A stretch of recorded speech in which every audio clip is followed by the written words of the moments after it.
ኢትዮጵያ ነፃነታቸውን ለማግኘት ለሚታገሉት አፍሪካውያን ምን የተለየ እርዳታ ታደርግላቸዋለች? ይሄ መቼም አስቸጋሪ ጥያቄ ነው። አስቸጋሪ ያልኩት ምንድነው የሚደረገውን እርዳታ ሁሉ መዘርዘር በጣም አስቸጋሪ ነው እንጂ የእርዳታ መስጠቱ አይደለም አስቸጋሪው። ቅድም እንደጠቀስኩት ኢትዮጵያ ለአፍሪካ ነፃነታቸውን ለሚታገሉ አፍሪካውያኖች እርዳታ ስታደርግ አሁን አይደለም ብዙ ዘመናት አልፎታል። ኢትዮጵያ ብቻዋን በአፍሪካ ምድር ላይ የነፃነት ጮራ በነበረችበት ጊዜ ያም ራሷ በእውነቱ ነፃነቷን አስከብራ መቆየቷ ለቀሩት እንደ አንድ ተስፋ እንደ ምሳሌ ነበር። ከዛም በኋላ አቅሟ በፈቀደው መሰረት በገንዘብም በሌላም ነገር ስትረዳ ቆይታለች። የእርዳቷ ደግሞ ከጊዜ ወደ ጊዜ እያደገ ከፍ እያለ ነው ሄደው። ኢትዮጵያ ይህን አድርጌያለሁ ብላ የምትፎክር አይደለም። ያደረገችላቸው አገሮች እነሱ ያስታውሱታልና በእውነቱ እዚህ ላይ በኢትዮጵያዊነታችን መቼም ይሄን አድርጌያለሁ ማለት አስቸጋሪ ነውና የተደረገላቸው ያስታውሱት እንጂ እኛ በእውነቱ እዚህ ላይ ይሄን አድርጋለች ማለቱ የናል መልካም አይመስለኝም። ግን በሁሉም ነገር በማቴሪያልም ሆነ በሞራል ነገር ኢትዮጵያ ስትረዳ ቆይታለች። ደግሞ ወደፊትም ሁሉም እንደዛ እስከሆነ ድረስ ይሄን እርዳታ አታቋርጥም።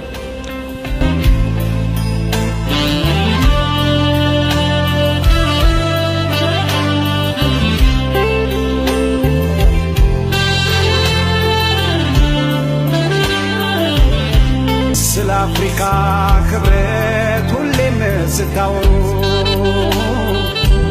ስለ አፍሪካ ክብረት ሁሌም ስታወሩ እንደምን ይረሳል ያ ከተማ ይፍሩ እንደምን ይረሳል ያ ከተማ ይፍሩ። ክቡራን አድማጮች ባለፈው ክፍል በነበረን ቆይታ የታላቁን ዲፕሎማት ከተማ ይፍሩን የህይወት ታሪክ ማቅረባችን ይታወሳል። በዛሬው የመጨረሻው ክፍል ደግሞ ከተማ ለአፍሪካ አንድነት ምስረታ ያደረገውን አስተዋጽኦ እንቃኛለን። ማዳመጥ ሲጀምሩ ላይክ እና ሰብስክራይብ እንዲሁም የደውል ምልክቱን መጫኑን አይዘንጉ። ያ ከተማ ይፍሩ ስለ አፍሪካ ክብረት ሁሌም ስታወሩ ስለ አፍሪካ ክብረት ሁሌም ስታወሩ እንደምን ይረሳል ያ ከተማ ይፍሩ እንደምን ይረሳል ያ ከተማ ይፍሩ። በንጉሱ ዘመን የውጭ ጉዳይ ሚኒስቴር ሆነው ያገለገሉት ከተማ ይፍሩ ባገለገሉባቸው ዘመናት ሁሉ ኢትዮጵያ በሁሉም አቅጣጫ የውጭ ተቀባይነትን ያገኘችበትና ንቁ ተሳታፊ የነበረችበት ዘመን እንደነበር ይነገራል። የውጭ ጉዳይ ሚኒስቴር ሆነው ባገለገሉበት ዘመን የአፍሪካ የኢኮኖሚ ኮሚሽን ብሎም የአፍሪካ አንድነት ድርጅት እንዲመሰረት እንዲሁም ሁለቱም ተቋማት ዋና መቀመጫቸው አዲስ አበባ ላይ እንዲሆን ቀዳሚው ሚና የተጫወቱት እሳቸው ነበሩ። ክቡር አቶ ከተማ ይፍሩ በዚህ ተግባራቸው የኢትዮጵያ የዲፕሎማቲክ ጀግና እንዲሁም የኢትዮጵያ የቁርጥ ቀን ልጅ እየተባሉ ይወደሳሉ።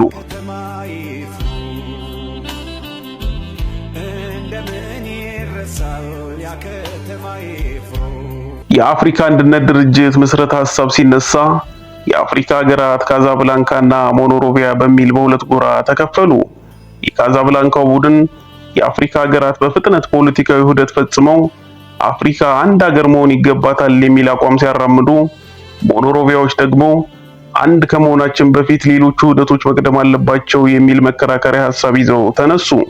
ይህ የሁለቱ ቡድን የሐሳብ ልዩነት የአፍሪካ አንድነት ድርጅት በፍጥነት እንዳይመሰረት እንቅፋት ፈጠረ። ኢትዮጵያ በወቅቱ የሞኖሮቪያውን ቡድን ሐሳብ ተደግፍ የነበረ ቢሆንም የኋላ ግን ሁለቱም ቡድኖች አደራድሮ ወደ አንድ የጋራ አቋም የማምጣት ታሪካዊ ኃላፊነት ኢትዮጵያ ላይ ወደቀ። የዚህ ሐሳብ አመንጭ ታዲያ ጉምቱ ዲፕሎማት ከተማ ይፍሩ ነበሩ። ጃንሆይም ይህን ጉዳይ የማስፈጸም ኃላፊነት ለከተማ ሰጧቸው። አቶ ከተማ ይፍሩ ይህን ከባድና ታሪካዊ ተልዕኮ አንግቦ የአፍሪካ ሀገራትን ደከመኝ ሰለቸኝ ሳይሉ ተወያዩ።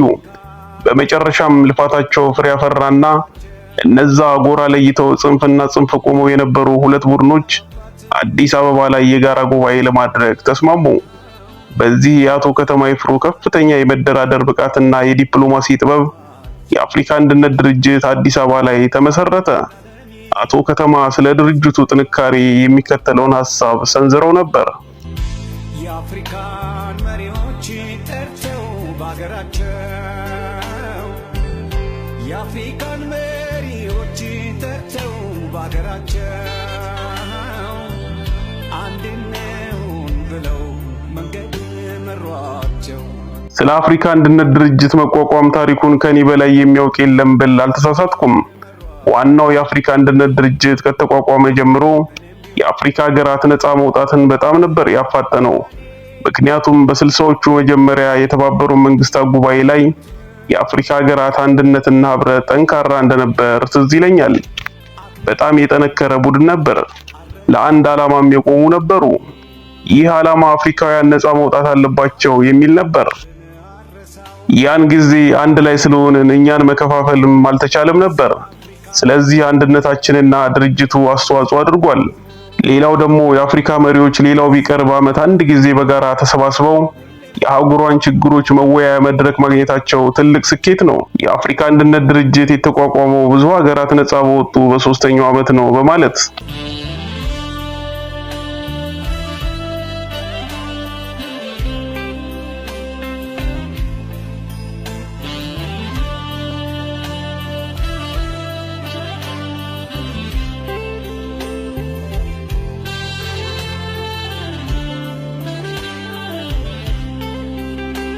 የአፍሪካ አንድነት ድርጅት ከተመሰረተ በኋላ ሌላ የአቶ ከተማ ስራን የሚጠይቅ ጉዳይ ተከሰተ።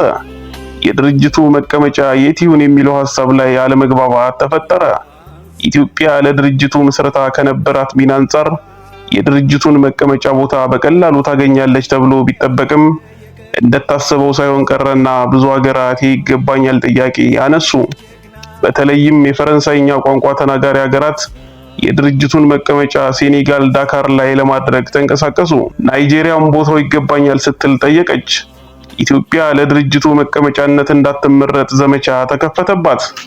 ይህን ሁሉ ፈተና አልፎ ኢትዮጵያ የድርጅቱ መቀመጫ ሀገር የማድረግ ኃላፊነት የአቶ ከተማ ይፍሩ ነበረ።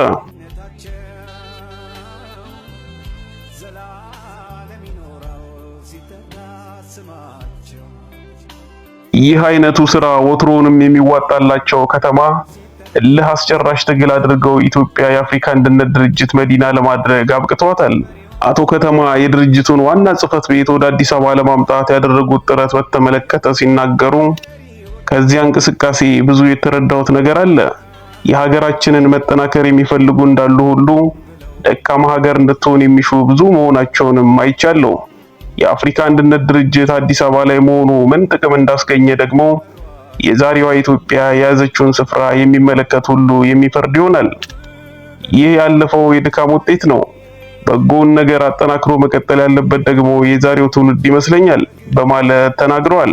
የአፍሪካ አንድነት ድርጅት ሲመሰረት የነበረው ውዝግብና ገመድ ጉተታ፣ ጽህፈት ቤቱ አዲስ አበባ ለማድረግ የተጓዘበት ርቀት፣ በሀገር ውስጥ በግሉ የደረሰበት ጉንተላና ግፊያ፣ የውጭ ባዕዳን የሚያጠምዱትን ወጥመድና እንቅፋትን የመበጣጠስ ጥበብ በከተማ ላይ ጎልቶ ይታይ ነበር። ስለ አፍሪካ ህብረት ሁሌም ስታወሩ እንደምን ይረሳል ያ ከተማ ይፍሩ። ለዘመናት በተለያዩ መድረኮች ላይ ኢትዮጵያን የወከሉት አቶ ከተማ የተባበሩት መንግስታትን ጨምሮ የውጭ ጉዳይ ሚኒስቴር ከመሆናቸው በፊት በተለያዩ ኃላፊነት ላይ አገልግለዋል።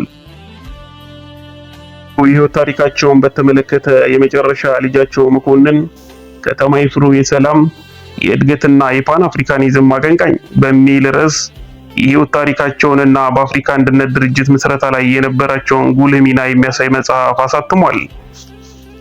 መኮንን ስለ መጽሐፉ ገፊ ምክንያት ሲናገር የጻፍኩበት ምክንያቶች ብዙ ናቸው።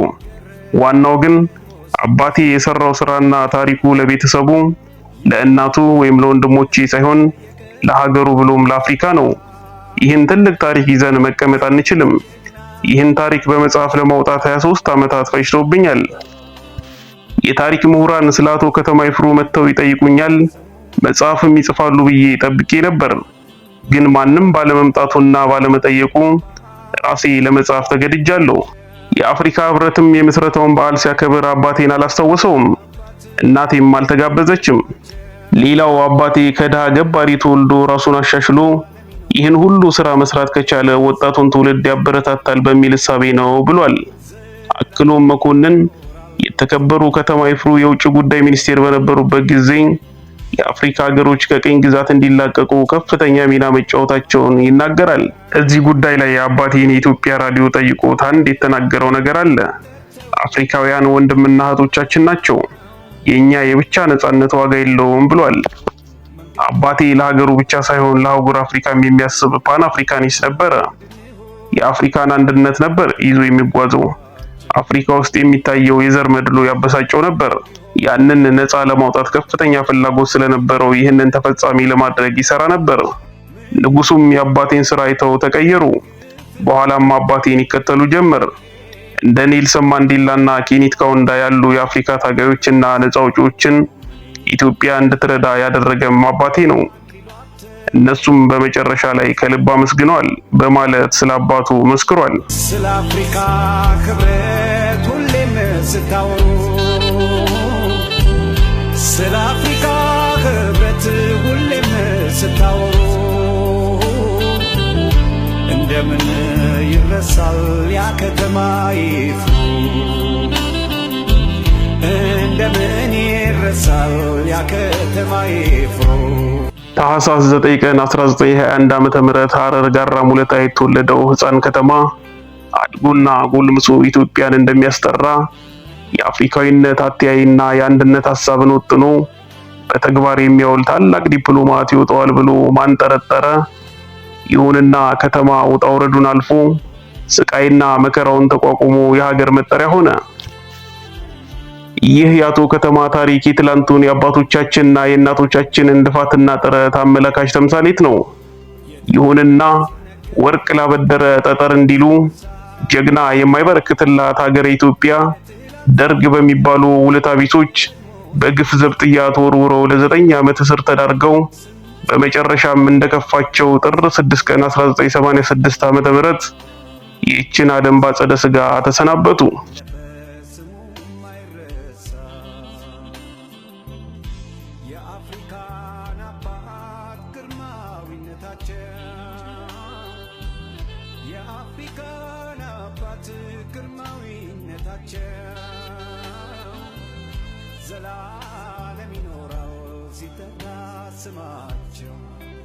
በወርሃ ጥር 1968 ዓመተ ምህረት ያሰፈሩት ማስታወሻ እንዲህ ብሎ ይነበባል። እውነት ትመነምናለች እንጂ አትሞትም እንደሚባለው ባለኝ አቅምና ጊዜው በሚፈቅደው ለሀገር ያደረኩትና ለማድረግም የሞከርኩትን ጊዜ ወደፊት እንደሚገልጠው ስለማምን እጽናናለሁ። በተለይ የውጭ ጉዳይ ሚኒስቴር በነበርኩበት ጊዜ የኢትዮጵያን የውጭ ፖለቲካ ከምን አንስቼ ምን ደረጃ ላይ እንዳደረስኩት ስራይና የኢትዮጵያ ሕዝብ በሙሉ ምስክሬ ነው ይላል። ታሪክ አይሸፍጥምና እውነትም የተሸፈነውን የከተማን ስራ ወደፊት የሚገልጠው ትውልድ ይመጣል። ስለ አፍሪካ ክብረት ሁሌም ስታወሩ፣